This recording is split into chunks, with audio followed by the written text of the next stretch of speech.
hot teacher started giving us strange homework. Our latest assignment was horrifying. I think every straight guy in my school was attracted to Miss Bell. Everyone in my class would get perfect scores on her homework just so they could get her approval. That was, until the horrifying truth behind her strange assignments was revealed. She wasn't a bad teacher, but her homework was very different from other teachers. For certain students, she'd ask them to come to her house after school so they could complete assignments together, and if they didn't, they'd be forced to fail. The students that got given these assignments just happened to also be the best-looking guys in the class. Of course, they didn't complain. Teenage guys getting invited to their hot teacher's house.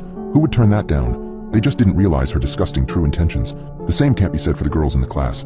They were clearly her least favorite students. She would usually just ignore them, or she'd just ask them extremely hard questions to make them look stupid in front of the rest of the class. Whenever any of the boys asked for help, she'd always make sure to lean right over their desk with a low button-down shirt to help explain. Specifically, the good-looking guys. My friend Sean nearly creamed his pants when she leaned down next to him when wearing a low button-down shirt to explain how to properly use an adverb. I mostly ignored this for the most part, until the rumor spread that Miss Bell was sleeping with her favorites. I thought this was bad enough, but the actual truth of what she was doing was so much worse. Most guys were fine with this rumor, but I always thought it was really weird that her students were around 15 or 16 at this point. That's really not okay. I don't care how hot people think it is. It's a bit personal for me, if I'm honest.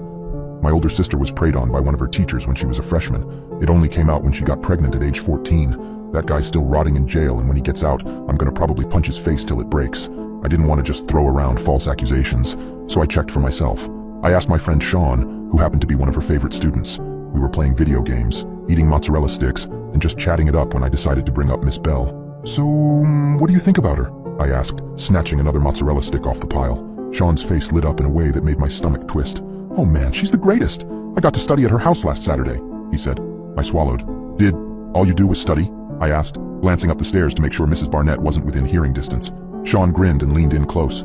"We did it on her kitchen table," he said. Well, that confirmed it. "Dude, she's like 30. That's not cool," I said, jerking away and nearly knocking over Mount Mozzarella. Sean snorted and rolled his eyes. "Come on, it's not like I didn't want it. And she's not 30, she's 28, he said, as if that made it all better. "I'm telling you, it's kinda creepy that a 28-year-old woman wants to do it with a 16-year-old, I said. He shrugged, and the conversation ended there. I wish I asked more. Maybe he would have told the truth about what she was really doing. God, I really should have talked with Sean about it more. That Friday, I'd forgotten my copy of To Kill a Mockingbird in Miss Bell's class and was heading back to get it when I saw she wasn't alone in class. Maybe hoping to get some evidence of her creeping on teenage boys, I listened in. I recognized the other person as Malcolm.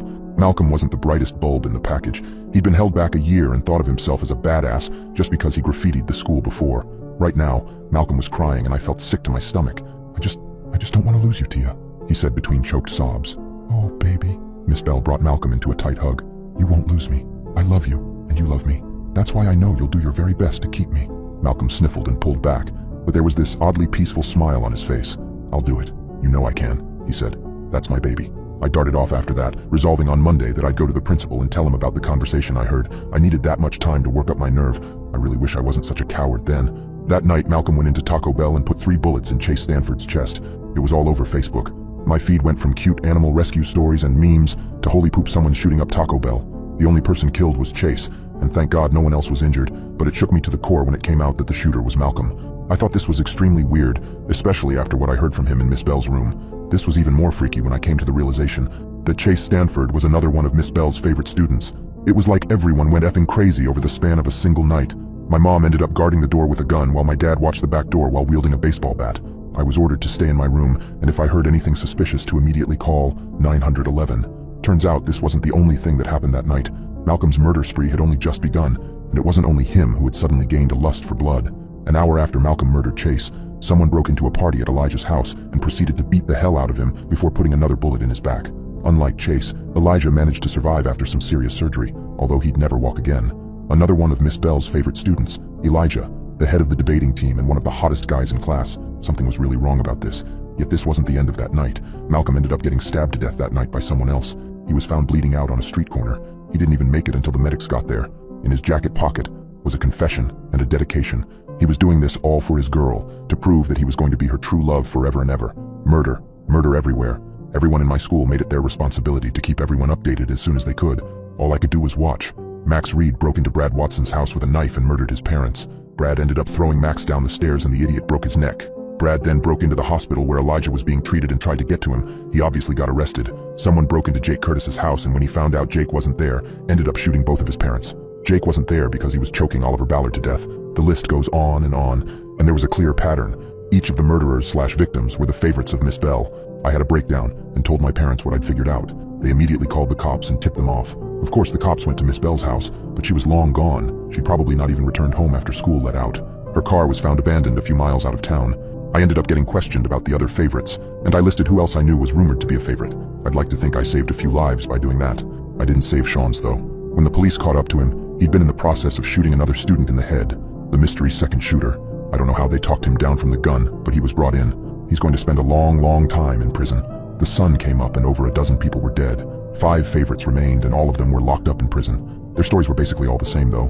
Miss Bell told them that they had to. She'd managed to manipulate all of her teenage lovers into murdering each other before she skipped town. Why, we don't know. Miss Bell's gone with the wind. Heck, they found out that wasn't even her real name. Her real identity is a mystery. Even to this day, every week I go visit Sean in prison. I'm proud of him for sticking around. Last time I saw him, though, I noticed something on his left hand, a golden ring. I asked who gave it to him. He just smiled and changed the subject, but I'm worried about him. I wonder if Miss Bell is still lurking around, waiting for her favorite student to get out of prison.